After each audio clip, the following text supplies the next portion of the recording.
আমি বিশ্বাস করি না যে আশি জেনে বুঝে যে সিনেমায় গান গেয়েছে। এই কথা এক বুক গঙ্গা জলে দাঁড়িয়ে কেউ বললেও আমি বিশ্বাস করব না।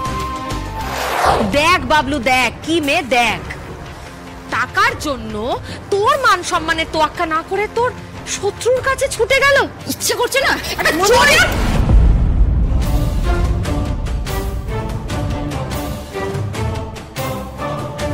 সাক্ষ্য, এত কিছু পরে তুমি আমাকে আটকালে। হ্যাঁ, তার কারণ আমি বিশ্বাস করি না যে আশি জেনে বুঝে যে সিনেমায় গান গেয়েছে। আশি আমাকে লুকিয়ে সুপ্রতিমের কাছে গান গাইতে গিয়ে অন্যায় করেছে, সেটা যেমন ঠিক তেমনি যে সিনেমায় ও জেনে বুঝে গান গাইবে না সেটাও ঠিক। এই কথা এক বুক গঙ্গা জলে দাঁড়িয়ে কেউ বললেও আমি বিশ্বাস করব না। আজই ডাউনলোড করুন আর এনজয় করুন আপনার পছন্দের শো।